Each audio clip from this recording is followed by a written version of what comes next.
कांग्रेस के time 55 paper leak हुए थे।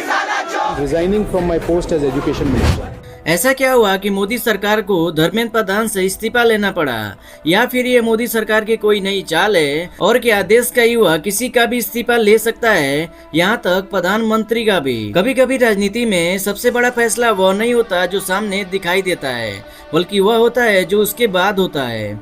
एक बड़ा नेता जब इस्तीफा देता है तो सवाल सिर्फ इतना नहीं होता कि उसने पद क्यों छोड़ा। हाल ही में शिक्षा मंत्री धर्मेंद्र प्रधान के इस्तीफे ने पूरे देश में बहस छेड़ दी।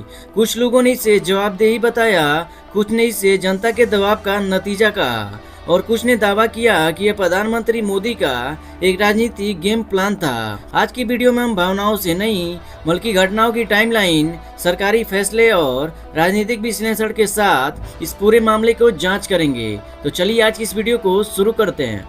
देश भर में परीक्षा व्यवस्था को लेकर नाराजगी बढ़ रही थी। छात्र सड़कों पर थे, सोशल मीडिया पर लाखों पोस्ट वायरल हो रहे थे। विपक्ष लगातार सरकार पर सवाल उठा रहा था। सरकार पर सबसे बड़ा आरोप था कि परीक्षा प्रणाली लोगों पर भरोसा कमजोर हो रहा है। राजनीतिक दबाव लगातार बढ़ रहा है, हर दिन नए सवाल उठाए जा रहे थे, और फिर एक ऐसा फैसला सामने आया जिसने पूरे राजनीतिक माहौल को ही बदल दिया। धर्मेंद्र प्रधान ने अपना इस्तीफा सौंप दिया। सरकार की तरफ से इसे जवाबदेही और सुरक्षा व्यवस्था की दिशा में कदम बताया गया, लेकिन यहीं से असली बहस शुरू हुई। इस्तीफे के बाद सरकार ने कई महत्वपूर्ण कदमों की घोषणा की।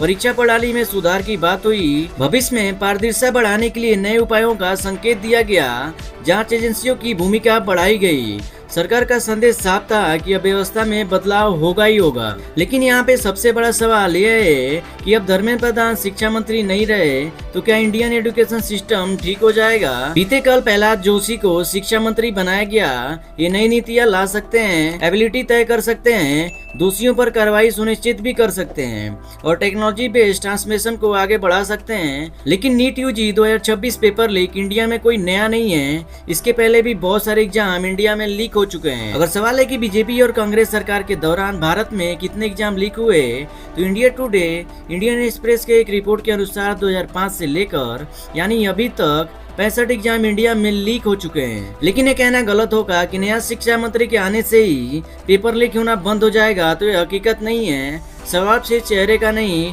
बल्कि पूरे सिस्टम का है। लेकिन यहाँ पे दो अलग अलग दृष्टिकोण सामने आते हैं। पहला पक्ष कहता है कि सरकार ने जनता का गुस्सा शांत करने के लिए एक बड़ा राजनीतिक फैसला लिया। सबसे बड़े चेहरे की जिम्मेदारी तय हुई, जिससे देश में संदेश गया कि सरकार कार्रवाई करने से पीछे नहीं हटती।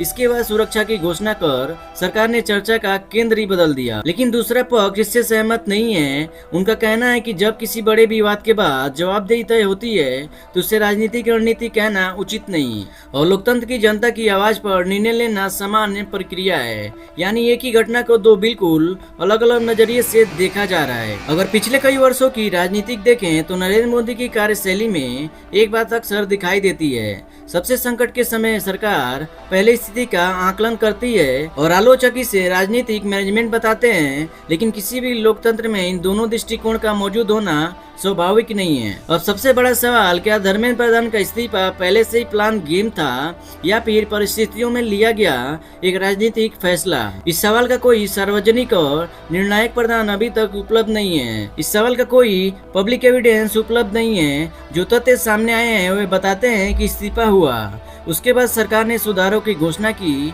और राजनीतिक माहौल में बदलाव को देखने को मिला। इन घटनाओं के आधार पर यह निश्चित रूप से कहना है कि सब कुछ पहले से राजनीतिक थी संभव नहीं है। राजनीति में कई बार फैसले परिस्थितियों के अनुसार ही लिए जाते हैं और कई बार लंबे राजनीतिक सोच का हिस्सा भी हो सकते हैं। लेकिन इसके सबसे बड़ा रीजन नीट यूजी 2026 को लेकर है, जो कि लीक पेपर को है। सच्चाई शायद इन दोनों के बीच में कहीं भी हो, और फैसला आपका है। क्या यह जवाबदेही थी या फिर ये मास्टर स्ट्रोक? अपनी राय कमेंट में जरूर लिखिए। अगर ये डॉक्यूमेंट्री वीडियो आपको पसंद आई है तो वीडियो को लाइक करें, चैनल को सब्सक्राइब करें। तो मिलते हैं आपको एक नई वीडियो में।